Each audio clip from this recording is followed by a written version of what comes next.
बिस्मिल्लाहिर्रहमानिर्रहीम। अस्सलाम वालेकुम दोस्तों, कैसे हैं आप सब। मैं हूं इजाज़ अंसारी और आप देख रहे हैं इजाज़ अंसारी फूड सीक्रेट्स। अल्लाह बरकत दे आपके खानों में, आपके रिस्क में, आपके जायकों में। तो मेरे प्यारे प्यारे दोस्तों, आज मैं आपके लिए स्पेशल खीर की रेसिपी लेके आया हूं और इंशाल्लाह ये खाने के बाद आप भूल जाएंगे मार्केट्स की ब्रांड्स की खीरों को। और ये इतनी खुशबूदार होगी, इतनी शानदार होगी कि इंशाल्लाह जो खाएगा आपका दीवाना हो जाएगा। लेकिन यहाँ पे कुछ टिप्स एंड ट्रिक्स हैं जिनको आपने फॉलो करना है, वरना आपकी खीर अच्छी नहीं बनेगी। तो लिहाजा वीडियो को आपने एंड तक देखना है। तो सबसे पहले बिस्मिल्लाहिर्रहमानिर्रहीम, अपनी प्यारी सी कढ़ाई के अंदर हम 2 लीटर दूध लेंगे। और ये खुला दूध है जो ओपन मिलता है, डिब्बे वाला दूध आपने यूज़ नहीं करना, ये फुल फैट होता है। नॉर्मल आंच के ऊपर इसको हम बॉईल करेंगे। दोस्तों, अगर आप चैनल पे नए हैं तो आपसे रिक्वेस्ट है, चैनल को सब्सक्राइब कर लीजिए। ये आपकी मोहब्बत होती है, प्यार होता है, आपकी तरफ से हमें एक इनाम होता है। तो यहाँ पे कुछ गलतियाँ हैं जो लोग कर जाते हैं, सभी चीज़ों के बारे में डिस्कशन होगी आज। तो ये है हमारे पास राइस, जिनको मैंने आधा घंटा पहले भिगो के रखा था। और ये आपने नए लेने हैं, पुराने नहीं लेने। और कोशिश करना है कि साबुत राइस लें, क्योंकि अगर आप टोटा लेंगे तो वो शायद पुराना पड़ा हो या उसमें से स्मेल अक्सर आती है, तो क्वालिटी भी अच्छी नहीं होती राइस की। तो उससे खीर में से एक अलग सी एक स्मेल सी आती है जो अच्छी नहीं लगती। तो आपने राइस लेने हैं साबुत अच्छे वाले, और उसको डालने से पहले इस तरह मसल लें अच्छी तरह से, और फिर इसको ऐड करें। 1 कप मैंने राइस लिए हैं। 2 लीटर दूध में 1 कप राइस के, ठीक है। अच्छी तरह प्याले को साफ़ करें, कोई भी राइस ज़ाया नहीं होना चाहिए।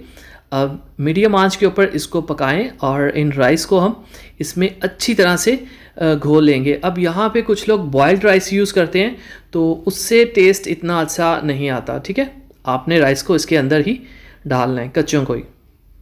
यहाँ पे हमें हो चुके हैं तकरीबन 15 से 20 मिनट। और देखें जो हमारी खीर है वो गाढ़ी होना शुरू हो गई है। तो हम खुशबू के ऊपर भी आज ध्यान देंगे, जो एक प्रोफेशनल कमर्शियल खीर के अंदर आती है वो चीज़ भी हम करेंगे। और ये इलायची पाउडर है, 1/4 टेबल स्पून इलायची पाउडर जाएगा। अवेलेबल है तो ठीक, अदरवाइज़ आप साबुत इलायचियाँ भी इसमें डाल सकते हैं।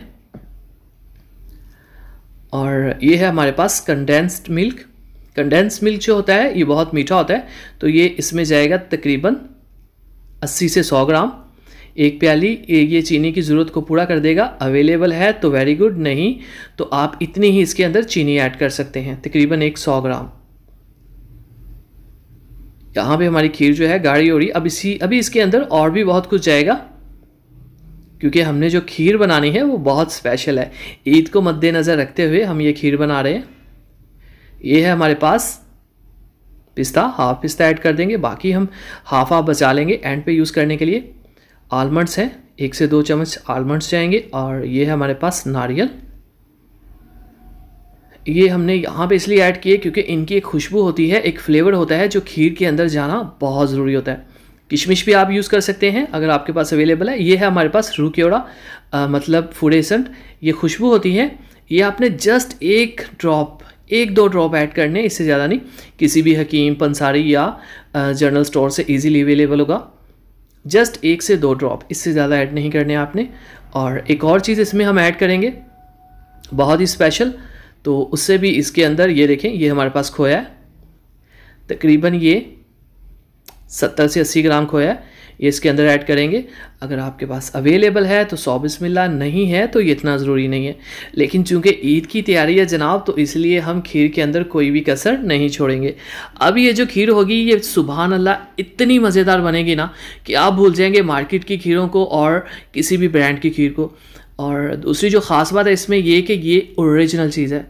हमने इसमें माया डाल के या अरारोट डाल के इसको आर्टिफिशियली गाढ़ा नहीं किया, ना ही इसके अंदर हमने कोई खोए की या ये वो खुशबुएं ऐड की हैं। तो ये देखिए, ये थिक हो चुकी है। बाउल में निकालते हैं इसको। तो बिस्मिल्लाहिर्रहमानिर्रहीम। और एक ख़ास बात कि जब आपने इसको सर्व करना है ना, तो ऐसे सर्व नहीं करना, हमेशा कुछ ना कुछ आपने ड्राई फ्रूट जो हैं वो बचा के रखने हैं और ऊपर इस तरह से गार्निशिंग करके खूबसूरती करके फिर आपने सर्व करनी है। तो माशाल्लाह अल्हम्दुलिल्लाह, देखें जी मेरे अल्लाह की शान, उसकी रहमतें नेमतें और बरकतें जो दी उसने हमारे हाथों में। तो दोस्तों सबसे ख़ास बात जो आपकी कुकिंग में होती है वो आपकी मोहब्बत होती है। हमेशा खाना मोहब्बत से बनाया करें, दिल से बनाया करें और कोशिश किया करें कि बेहतरी आए। तो इंशाल्लाह और भी आपको बहुत सी रेसिपीज़ मिलेंगी, तो उन सबको जानने के लिए हमारे चैनल को सब्सक्राइब कर दीजिए, वीडियो को लाइक कर दीजिए, प्यारा सा कमेंट दे दीजिए और इजाज़त अंसारी को अपनी दुआओं में याद रखिए। अगली वीडियो तक अल्लाह हाफिज़।